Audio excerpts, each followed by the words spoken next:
China spent years convincing the world that it had already won the future of electric vehicles. Massive factories, futuristic technology, cheap EVs, and explosive growth turned the country into the center of the global EV revolution. But behind the headlines and glowing success stories, something far more dangerous has been unfolding. Because China's EV industry is no longer just competing with the rest of the world. It's starting to consume itself from the inside. For years, China's electric vehicle industry was treated almost like a national achievement project. State media celebrated it. Local governments competed to support it. Officials proudly described EVs as proof that China was leading the future while the West struggled to catch up. The industry became part of a much bigger story. The story that China was no longer just the world's factory, but the world's technological powerhouse. But recently, something unusual started happening. The tone began to change. Instead of endless celebration, Chinese officials and state-linked media started sounding worried, not about whether China could dominate the EV industry. That part had already happened. The concern now was something else entirely. The industry might be becoming too aggressive for its own good. And one word suddenly started appearing more often in Chinese discussions about the economy: involution. Outside China, most people have never heard the term before, but inside China, the word has become incredibly popular in recent years, especially among younger generations frustrated with hyper-competitive environments. In simple terms, involution describes a situation where competition becomes so extreme that everyone works harder, sacrifices more, and fights more brutally, without creating meaningful progress in the end. People exhaust themselves just to avoid falling behind. And increasingly, Chinese analysts and media began using that exact word to describe the EV industry. Because what was happening no longer looked like healthy market competition. Companies weren't competing through revolutionary innovation anymore. They were competing through desperation, endless discounts, endless expansion, endless pressure to cut prices lower and lower. The industry was growing larger on paper, but financially, many companies were becoming weaker. And Beijing noticed. State media reportedly started warning that the EV price war had no future. Officials urged companies to stop irrational competition. Regulators began expressing concern about unhealthy market conditions. The government that once encouraged explosive EV expansion was now quietly trying to slow the chaos it helped create. That alone says a lot. Because China's government rarely criticizes industries, it views as strategic successes unless the risks are becoming difficult to ignore, and the risks inside the EV market were becoming increasingly obvious. Falling profits, rising debt, overproduction, weakening margins, struggling dealerships, excess inventory, the same warning signs appearing again and again. At some point, Beijing likely realized something uncomfortable. The industry was no longer just competing against foreign rivals. It was damaging itself internally, and that creates a dangerous problem for China's economy. Because the EV industry is now deeply connected to manufacturing, employment, batteries, minerals, technology, exports, and local government investment. If the market becomes unstable, the damage doesn't stay isolated inside car companies. It spreads outward through supply chains, factories, workers, and regional economies. In other words, this stopped being just an industry story. It started becoming an economic risk.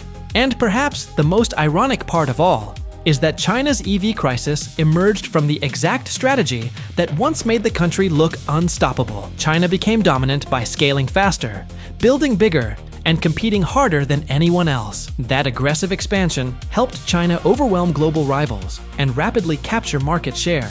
But eventually, hyper-aggression starts creating side effects. When every company is obsessed with growth at all costs, the market becomes distorted. Companies prioritize survival over sustainability, expansion over profitability, headlines over stability, and after years of non-stop acceleration, even Beijing now appears concerned that the industry may be overheating. Because there is a difference between rapid growth and sustainable growth. And China's EV industry increasingly looks like a machine that was pushed to maximum speed without anyone knowing how to slow it down safely. That's why the word involution matters so much. It perfectly describes the trap the industry now finds itself in. Companies are fighting harder than ever, cutting prices more aggressively than ever, producing more vehicles than ever. Yet many are not becoming healthier businesses. The competition itself has become destructive. And when even the Chinese government starts publicly worrying about destructive competition, it reveals something important. Behind the futuristic factories, sleek EV launches, and ambitious headlines, Beijing may already realize the industry it proudly built is becoming harder and harder to control. For years, China's electric vehicle industry looked unstoppable. Every few months, a new headline appeared announcing another breakthrough, another giant factory, another futuristic EV brand, another promise that China was about to dominate the future of transportation. And for a while, the world believed it. Chinese EV companies exploded across the market almost overnight.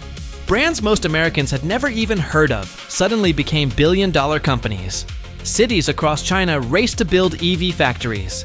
Local governments poured money into battery plants, subsidies, and industrial zones. Investors rushed in. State media celebrated it as proof that China had surpassed the West in the industries of the future. It looked like a miracle. But underneath all of that growth, something dangerous was quietly starting to happen, because eventually everyone realized the same thing. China didn't just build a successful EV industry, it built too many EV companies, far too many. At one point, China had hundreds of electric vehicle startups competing at the same time. Some made luxury sedans, some made tiny city cars, some copied Tesla, others copied each other. Every company claimed it had revolutionary technology. Every company promised explosive growth. Every company wanted to become the next BYD. But there was one massive problem. Not enough people were buying enough cars to support all of them. And that's when the price war began. At first, the discounts looked harmless. Companies lowered prices slightly to attract customers. Then, competitors responded with even lower prices. Then, another company joined in. Then, another. Suddenly, China's EV market stopped behaving like a normal industry. It became survival. One company cuts prices by 5%. Another cuts by 10%. Another slashes thousands of dollars off its vehicles overnight. Some models became dramatically cheaper only months after launch, destroying their resale value almost instantly. Then came BYD. The company that had become the symbol of China's EV rise started aggressively cutting prices across multiple models. In some cases, discounts reportedly exceeded 30%. Cars packed with giant touchscreens, advanced batteries, and autonomous features were suddenly being sold at prices that looked impossible. To consumers, it seemed incredible. To the industry, it was a warning sign, because when prices collapse that fast, somebody always pays for it. And in China, everyone started paying for it. Dealers were among the first to feel the damage. Imagine trying to sell a car today, only for the manufacturer to slash the price again next month. Customers stopped buying because they believed prices would continue falling. Used car sellers got crushed because brand new EVs suddenly became almost as cheap as used ones. Some dealerships reportedly lost money just holding inventory. The value of EVs became unstable. And once customers start believing a product will only become cheaper tomorrow, the market enters a dangerous cycle. People wait, sales slow down, companies panic, prices fall even more, and the entire industry starts feeding on itself. This is the part many people outside China never see. The global image of China's EV industry is futuristic factories, robotic assembly lines, sleek technology, and ambitious CEOs standing in front of glowing concept cars. But behind the scenes, many companies are barely making money. Some are reportedly losing money on every vehicle they sell. Think about how insane that is. An industry can dominate headlines, flood social media, and still secretly bleed underneath. And the pressure keeps getting worse.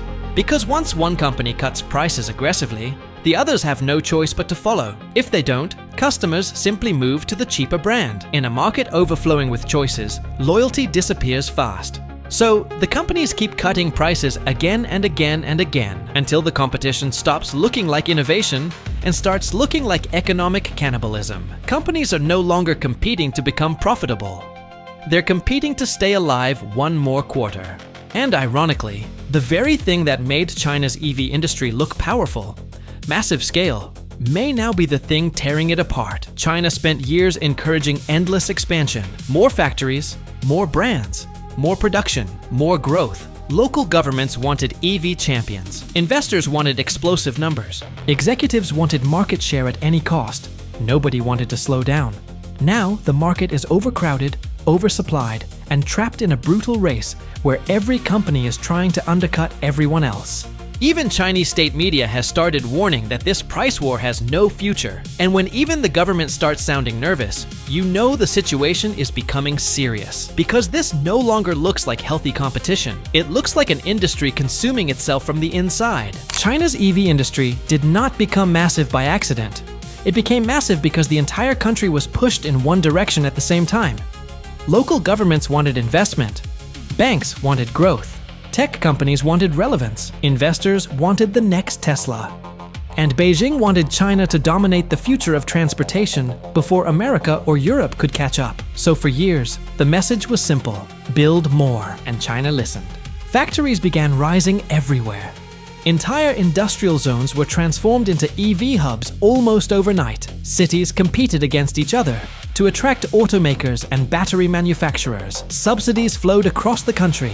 Land was handed out. Cheap loans became available. Every province wanted its own EV success story. Every mayor wanted to say their city was becoming the Detroit of electric vehicles. The result was explosive growth, but also something much more dangerous: overproduction.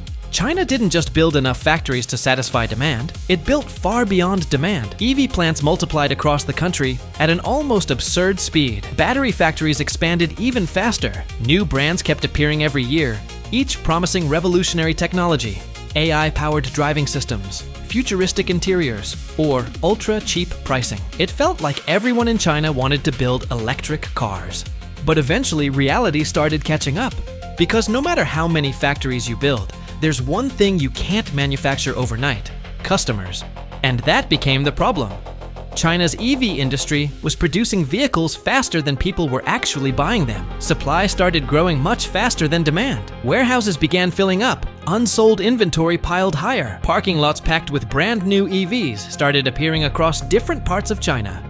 Some companies reportedly produced far more cars than they could realistically sell. And this is where the situation became alarming. Several reports suggested parts of China's EV industry were operating at less than half of their production capacity. Think about that for a second. Companies spent billions building giant futuristic factories filled with robots and advanced machinery, only for many of them to sit partially idle. Massive industrial facilities designed to produce hundreds of thousands of vehicles a year were suddenly struggling to stay fully active. And yet, despite the oversupply, companies kept expanding anyway. Why? Because in China's system, growth often becomes its own goal. Local governments wanted economic activity. Companies wanted market share. Investors wanted to see expansion. Nobody wanted to be the one slowing down while competitors kept building. So instead of reducing production, many companies simply kept making more cars and hoped demand would eventually catch up. But hope is not an economic strategy.